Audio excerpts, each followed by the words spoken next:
What if? What if you had a friend who died without knowing Jesus as their personal savior? What if he or she went to hell? What if one day you received a letter in the mail from beyond? A letter from hell. A letter from your friend in the flames of eternal torment. The following is a dramatic presentation. It was written by a fictitious high school student named Josh to a friend named Zach. Although Zach had every opportunity to tell Josh about Jesus, he didn't. They were best friends. They played soccer together, they went to classes together, they partied together, they shared their lives with each other. But there was one thing Zach held back from Josh: his personal relationship with Jesus Christ. The rest of the story is simple and sad. A few too many beers, a tragic drive home, a crash, a death, a funeral, a letter. Here is that letter in its entirety. A letter from hell.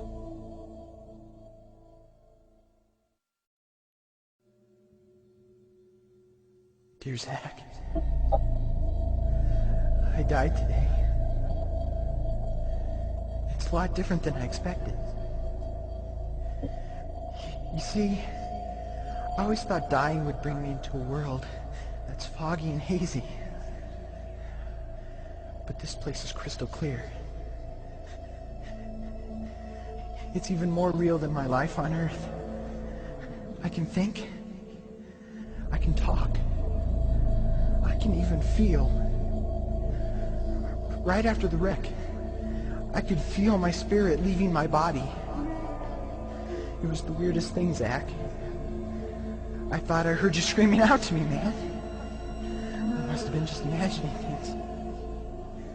At first, I was just standing in line, getting registered, I guess. They asked me for my name and began to look in this thing they called the Book of Life. I guess they couldn't find it, though, because this huge angel standing next to me grabbed me by the arm and started dragging me away.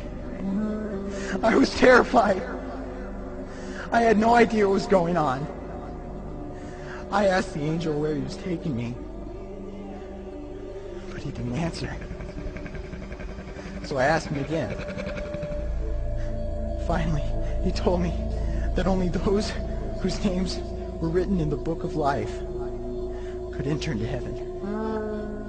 And the rest would be condemned to hell forever. Man, I was scared. The angel threw me into some kind of holding cell where I've been sitting and thinking for a long, long time. Do you want to know what I've been thinking about? I've been thinking about you. Zach, you're a Christian. You told me so yourself.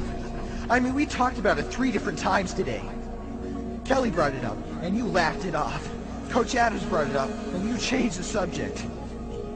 I mean, it came up right before the wreck. Well, the question I can't get out of my mind is this, Zach. Why haven't you ever told me about how to become a Christian?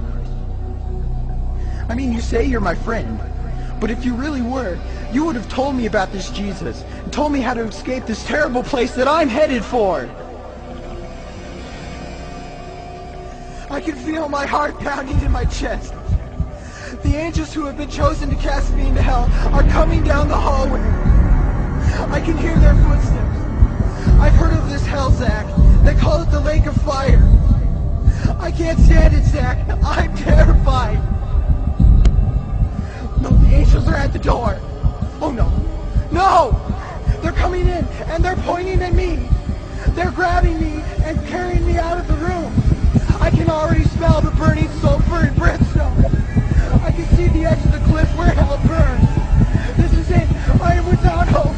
We're coming closer, closer, closer. My heart is bursting with fear. They're holding me over the flames. I'm damned forever. This is it.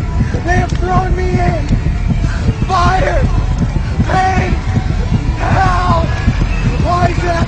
Why didn't you ever tell me about Jesus?